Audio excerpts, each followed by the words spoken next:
Hello, ನಮಸ್ಕಾರ. ಎಲ್ಲರಿಗೂ creative Shailaja ಚಾನಲ್ಗೆ ಸ್ವಾಗತ. ಇವತ್ತು ನಾನು ವರಮಹಾಲಕ್ಷ್ಮಿಗೆ ಸ್ಯಾರಿ ಡ್ರಾಪಿಂಗ್ ಮಾಡೋದನ್ನು ತೋರಿಸ್ತಾ ಇದ್ದೀನಿ. ಕೈ ಹಾಗೂ ಕಾಲುಗಳನ್ನು ಹೇಗೆ ನಾವು ಸೆಟ್ ಮಾಡಿಬಿಟ್ಟು ವರಮಹಾಲಕ್ಷ್ಮಿಗೆ ಸೀರೆಯನ್ನು ಉಡಿಸ್ಬೋದು ಸುಲಭವಾಗಿ ಅಂತ ಹೇಳಿಬಿಟ್ಟು ವಿವರವಾಗಿ ತೋರಿಸ್ತಾ ಇದ್ದೀನಿ. ಯಾರೂ ಎಲ್ಲಿನೂ ಕೂಡ ವಿಡಿಯೋನ ಸ್ಕಿಪ್ ಮಾಡಿದಿರಾ, ಸಂಪೂರ್ಣವಾಗಿ ವಿಡಿಯೋ ನೋಡಿ. ಹಾಗೆ ಯಾರೆಲ್ಲ ಮೊದಲಿಗೆ ನನ್ನ ಚಾನಲ್ ನೋಡ್ತಾ ಇದ್ದೀರಾ ಸಬ್ಸ್ಕ್ರೈಬ್ ಮಾಡಿಕೊಂಡು ನೋಡಿ ಅಂತ ಹೇಳ್ತಾ ಇವತ್ತಿನ ಒಂದು ಈಗ ಮೊದಲಿಗೆ ಸೀರೆಯನ್ನು ತಗೊಂಡು ಉಡೋ ಪದ್ರ ಕಡೆಯಿಂದ ಈಗ ನೆರಿಗೆನ ಮಾಡ್ಕೊಂಡು ಬರ್ತಾ ಇದ್ದೀನಿ ನೋಡಿ.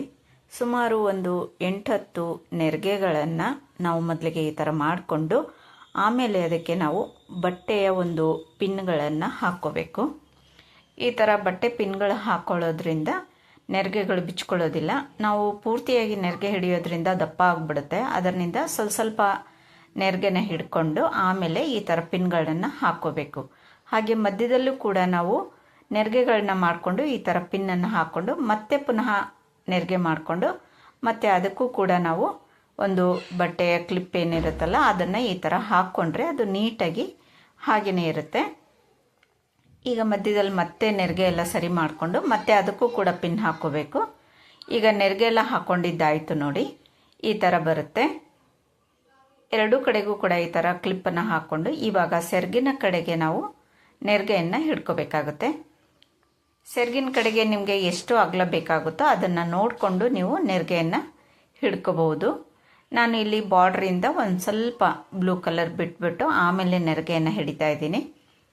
ಯಾಕೆ ಅಂತಂದರೆ ಗೋಲ್ಡ್ ಕಲರ್ ಬಾರ್ಡ್ರ್ ಇರೋದ್ರಿಂದ ಅದರ ಪಕ್ಕದಲ್ಲಿ ಸ್ವಲ್ಪ ಬ್ಲೂ ಬಂದರೆ ಚೆನ್ನಾಗಿ ಕಾಣುತ್ತೆ. ಅದಕ್ಕೋಸ್ಕರ ನಾನು ಇಲ್ಲಿ ಸ್ವಲ್ಪ ಅಗಲವಾಗಿಯೇ ನೆರಿಗೆಯನ್ನು ಹಿಡ್ಕೊಂಡಿದ್ದೀನಿ. ಇವಾಗ ಕೊನೆಯಲ್ಲೂ ಕೂಡ ಒಂದು ಪಿನ್ ಹಾಕಿ ಹಾಗೆ ನಮಗೆ ಎಷ್ಟು ಉದ್ದ ಬೇಕಾಗುತ್ತೋ ಅದನ್ನು ನೋಡಿಕೊಂಡು ಆ ಕಡೆಗೂ ಕೂಡ ಪಿನ್ನನ್ನು ಹಾಕಿ ಈಗ ನಾವು ಬಿಂದಿಗೆಗೆ ಸೀರೆ ಉಡ್ಸೋದು ಹೇಗೆ ಅಂತ ಹೇಳಿಬಿಟ್ಟು ನೋಡೋಣ ಬನ್ನಿ. ಇಲ್ಲಿ ನಾನು 2 ಬಿಂದಿಗೆ ಮಾತ್ರ ಇಟ್ಕೊಂಡಿದ್ದೀನಿ. ಒಂದು ದೊಡ್ಡ ಬಿಂದಿಗೆ ಇಟ್ಟಿದ್ದೀನಿ, ಇನ್ನೊಂದು ಚಿಕ್ಕ ಬಿಂದಿಗೆ ಇಟ್ಟಿದ್ದೀನಿ.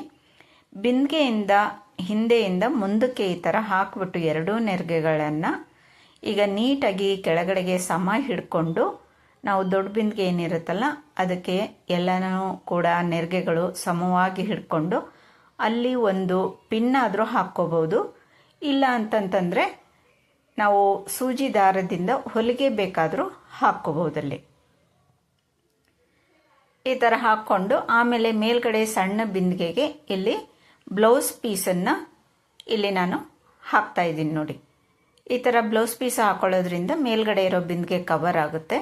ಸೀರೆನಲ್ಲೇ ಇರೋವಂಥ ಬ್ಲೌಸ್ ಪೀಸ್ ಇದ್ದರೆ ಅದನ್ನೇ ನೀವು ಹಾಕ್ಬೋದು. ಇಲ್ಲ ಸೀರೆನಲ್ಲಿ ಬ್ಲೌಸ್ ಪೀಸು ಇಲ್ಲ ಅಂತಂದರೆ ಬೇರೆ ಬ್ಲೌಸ್ ಪೀಸ್ ಬೇಕಾದರೂ ನೀವು ಸೆಟ್ ಮಾಡ್ಕೋಬೋದು.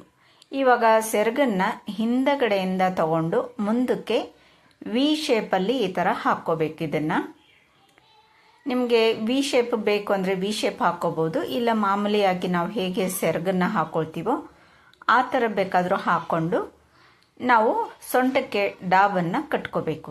ಇಲ್ಲಿ ವಿ ಶೇಪ್ ಥರ ಹಾಕ್ಕೊಂಡು ಇಲ್ಲಿ ಒಂದು ಪಿನ್ನನ್ನು ಹಾಕ್ತಾ ಇದ್ದೀನಿ ನೋಡಿ. ನಾನು ಒಳಗಡೆಯಿಂದ ಪಿನ್ನನ್ನು ಹಾಕ್ತಾ ಇದ್ದೀನಿ. ಅದರಿಂದ ಮೇಲ್ಗಡೆ ಏನು ಕಾಣೋದಿಲ್ಲ, ನೀಟಾಗಿ ಕಾಣುತ್ತೆ ಈ ಥರ ಹಾಕೋದ್ರಿಂದ. ಈಗ ಪಿನ್ ಹಾಕಿದಾದಮೇಲೆ ಈಗ ಸೊಂಟಕ್ಕೆ ನಾವು ಮೊದಲಿಗೆ ಒಂದು ದಾರ ಕಟ್ಕೊಂಡು ಆಮೇಲೆ ಡಾಬ್ ಬೇಕಾದರೂ ಕಟ್ಕೋಬಹುದು. ಇಲ್ಲ ಡೈರೆಕ್ಟಾಗಿ ಹಾಗೇ ನಾವು ಸೊಂಟಕ್ಕೆ ಡಾಬನ್ನು ಕಟ್ಕೋಬಹುದು ಈ ಥರ. ಆಗ ಅದು ನೀಟಾಗಿ ಕೂತ್ಕೊಳ್ಳುತ್ತೆ. ವರಮಹಾಲಕ್ಷ್ಮಿಗೆ ಸೀರೆ ಉಡಿಸೋದು ತುಂಬಾ ಸುಲಭವಾಗಿರುತ್ತೆ, ಏನೂ ಕಷ್ಟ ಆಗೋದಿಲ್ಲ. ಇಲ್ಲಿ ನೋಡಿ, ಈಗ ನಾವು ಕಳಸ ಇಡೋದಕ್ಕೂ ಮುಂಚೆನೇ ದೇವರಿಗೆ ನಾವು ಎಲ್ಲ ಒಂದು ಒಡವೆಗಳು ಏನೇನು ಹಾಕಬೇಕು ಅಂದ್ಕೊಂಡಿದ್ದೀವೋ ಅದನ್ನೆಲ್ಲನೂ ಕೂಡ ನೀಟಾಗಿ ಇಲ್ಲಿ ಒಡವೆಗಳನ್ನು ಹಾಕಬೇಕು. ದೇವರಿಗೆ ಹಾಕೋಂಥ ಒಡವೆಗಳನ್ನು ನಾವು ಮೊದಲಿಗೆ ಅರಿಶಿಣದ ನೀರಲ್ಲಿ ತೊಳೆದುಬಿಟ್ಟು ಆಮೇಲೆ ನಾವು ದೇವರಿಗೆ ಆ ಒಂದು ಒಡವೆಗಳು ಹಾಕಬೇಕು. ಈಗ ಕೆಳಗಡೆ ನೀರಿಗೆ ಇರುತ್ತಲ್ಲ ಅದನ್ನೆಲ್ಲ ಕೂಡ ನಾವು ಪಿನ್ನನ್ನು ತೆಗೆದುಬಿಟ್ಟು ಸಮ ಮಾಡ್ಕೊಂಡು ಬಿಡಬೇಕು. ಒಂದೇ ಸಮಕ್ಕೆ ಆ ಸೈಡು ಈ ಸೈಡು ಎರಡೂ ಕಡೆಗೂ ಕರೆಕ್ಟಾಗಿ ಬರೋ ಥರ ನೆರಿಗೆಗಳನ್ನು ಈ ಥರ ನಾವು ಎಲ್ಲ ನೆರಿಗೆನೂ ಸ್ಪ್ರೆಡ್ ಮಾಡ್ಕೋಬೇಕು. ಈ ಥರ ಮಧ್ಯದಲ್ಲಿ 2 ಭಾಗ ಇರುತ್ತಲ್ಲ ಅಲ್ಲಿ ನಾವು ಒಂದು ಪಿನ್ನನ್ನು ಹಾಕ್ಕೋಬೇಕು. ಆವಾಗ ಅದು ಅಗಲವಾಗಿ ಏನೂ ಕಾಣೋದಿಲ್ಲ, ಎರಡೂ ಕೂಡ ನೀಟಾಗಿ ಸೆಟ್ ಆಗುತ್ತೆ ನೋಡಿ. ಇದು ಒಂದು ಸೈಡ್ದು, ಇನ್ನೊಂದು ಸೈಡ್ದು ಆ ಕಡೆದು ಅದೆರಡನ್ನೂ ಹಿಡ್ಕೊಂಡು ಅಲ್ಲಿ ಮಧ್ಯದಲ್ಲಿ ನಾವು ಈ ಥರ ಒಂದು ಇಲ್ಲಿ ಪಿನ್ ಹಾಕ್ಕೊಂಡು ಬಿಡಬೇಕು. ಈಗ ನೆರಿಗೆ ಎಲ್ಲನೂ ಕೂಡ ಈ ಥರ ಸ್ಪ್ರೆಡ್ ಮಾಡಿದ ನಂತರ ಈಗ ನಾವು ಅದಕ್ಕೆ ಮುಂದೆ ಇವಾಗ ನೋಡಿ ಈ ಥರ ಕಾಣುತ್ತೆ ನೆರಿಗೆ ಎಲ್ಲನೂ. ನೀವು ಬೇಕು ಅಂತಂದರೆ ಇಷ್ಟೇ ಬೇಕಾದರೂ ಡೆಕೋರೇಷನ್ ಮಾಡ್ಕೋಬಹುದು. ಈಗ ಕೈ ಹಾಗೂ ಕಾಲನ್ನು ಸೆಟ್ ಮಾಡೋದು ಹೇಗೆ ಅಂತ ತೋರಿಸ್ತಾ ಇದ್ದೀನಿ ನೋಡಿ. ಇಲ್ಲಿ ನಾನು ಕೈಗೆ ಮೊದಲಿಗೆ ಒಂದು ಬಾರ್ಡ್ರ್ ಇರೋಂಥ ಬಟ್ಟೆ ಹೊಲಿದಿರೋದ್ರಿಂದ ಆ ದಾರನ ಡೈರೆಕ್ಟಾಗಿ ತಂತಿಗೆ ಹಾಗೇ ಕಟ್ತಾ ಇದ್ದೀನಿ ನೋಡಿ. ನಿಮಗೆ ಏನಾದರೂ ಕೈಗೆ ಈ ಥರ ಬಾರ್ಡ್ರ್ ಇರೋಂಥ ಬಟ್ಟೆ ಇಲ್ಲ ಅಂತಂದರೆ ನೀವು ಬ್ಲೌಸ್ ಪೀಸನ್ನು ಕೈಗೆ ಸುತ್ತಕೊಂಡು ಆಮೇಲೆ ನೀವು ತಂತಿಗೆ ಈ ಒಂದು ಕೈಗಳನ್ನು ಈ ಥರ ಸೆಟ್ ಮಾಡ್ಕೋಬೇಕು. ಈ ಥರ ನೀಟಾಗಿ ಎರಡು ಕೈಗಳು ಕೂಡ ಸೆಟ್ ಆಯಿತು ನೋಡಿ. ಎರಡು ಕೈ ಸೆಟ್ ಆದಮೇಲೆ ಇವಾಗ ಕಾಲನ್ನು ಸೆಟ್ ಮಾಡ್ತಾ ಇದ್ದೀನಿ ನೋಡಿ. ಒಳಗಡೆಗೆ ನಾವು ಈ ಥರ ಕಾಲನ್ನು ಇಟ್ಟು ಬಲಗಾಲು ಹಾಗೂ ಎಡಗಾಲು ಎರಡನ್ನೂ ನೋಡಿಕೊಂಡು ಈಗ ಹಿಂದಗಡೆಗೆ ಕಾಲು ಹತ್ರ ಒಂದು ಪಿನ್ನನ್ನು ಹಾಕ್ಕೋಬೇಕು. ಈ ಥರ ಪಿನ್ ಹಾಕ್ಕೊಂಡು ಆ ಸೈಡ್ಗೆ ಇರೋವಂಥ ಬಾರ್ಡ್ರನ್ನು ಕಾಲು ಮೇಲೆ ಬರೋ ಥರ ಈ ಥರ ಫೋಲ್ಡಿಂಗ್ನ ಮಾಡ್ಕೋಬೇಕು. ಈ ಥರ ಫೋಲ್ಡಿಂಗ್ ಮಾಡಿಕೊಂಡು ಅಲ್ಲೂ ಒಂದು ಪಿನ್ನನ್ನು ಹಾಕ್ಕೊಂಡು ಬಿಡಬೇಕು. ಈಗ ಬಲಗಡೆ ಇರೋವಂಥ ಕಾಲನ್ನು ಸೆಟ್ ಮಾಡ್ತಾ ಇದ್ದೀನಿ ನೋಡಿ. ನಿಮಗೆ ಯಾವ ಕಾಲು ಕೆಳಗಡೆ ಬರಬೇಕು ಯಾವ ಕಾಲು ಮೇಲೆ ಬರಬೇಕು ಅಂತ ಹೇಳಿಬಿಟ್ಟು ನೋಡಿಕೊಂಡು ಬೇಕಾದರೆ ನೀವು ಆ ಥರ ಮಾಡ್ಕೋಬೋದು. ನಾನು ಇಲ್ಲಿ ಎಡಗಾಲು ಕೆಳಗೆ ಬಂದು ಬಲಗಾಲು ಮೇಲೆ ಬರೋ ಥರ ಮಾಡ್ತಾ ಇದ್ದೀನಿ ನೋಡಿ. ಈಗ ಬಾರ್ಡ್ರು ಕಾಲು ಮೇಲೆ ಬಂದು ಮಂಡಿ ಹತ್ರ ಅಲ್ಲಿ ಒಂದು ಪಿನ್ನನ್ನು ಹಾಕ್ಬಿಟ್ಟು ನಮಗೆ ಎಷ್ಟು ಒಂದು ಎತ್ತರದಲ್ಲಿ ಬೇಕಾಗುತ್ತೋ ಆ ಒಂದು ಎತ್ತರದಲ್ಲಿ ಪಿನ್ ಹಾಕ್ಬಿಟ್ರೆ ನೋಡಿ ಈ ಥರ ಕಾಣುತ್ತೆ. ಈಗ ಸೈಡಲ್ಲೆಲ್ಲನೂ ಕೂಡ ನೆರಿಗೆಗಳು ಹಾಗೆ ಹೀಗೆ ಆಗಿದೆಲ್ಲ ಅದನ್ನೆಲ್ಲನೂ ಕೂಡ ಸಮ ಮಾಡ್ಕೊಂಡು ಬಿಡಬೇಕು.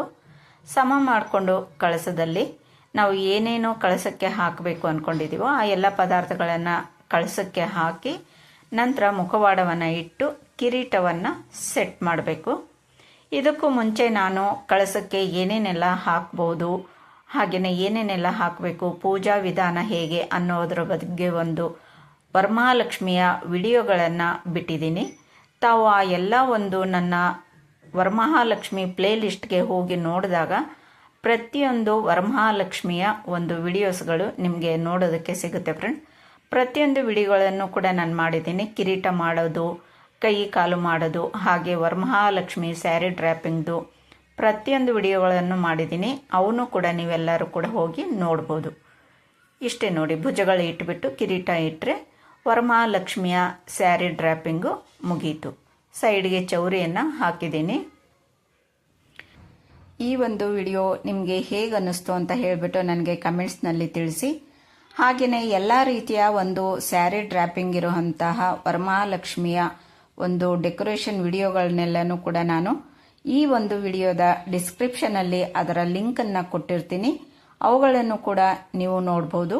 ಈ ಒಂದು ವಿಡಿಯೋ ನಿಮಗೆ ಇಷ್ಟ ಆದರೆ ಲೈಕ್ ಮಾಡಿ, ಶೇರ್ ಮಾಡಿ, ಹಾಗೆ ನನ್ನ ಚಾನಲ್ನ ಸಬ್ಸ್ಕ್ರೈಬ್ ಮಾಡ್ಕೊಳ್ಳಿ ಅಂತ ಹೇಳ್ತಾ ಇಷ್ಟೊತ್ತವರೆಗೂ ವಿಡಿಯೋ ನೋಡಿದ್ದಕ್ಕೆ ಧನ್ಯವಾದಗಳು ಫ್ರೆಂಡ್ಸ್. ನಮಸ್ಕಾರ.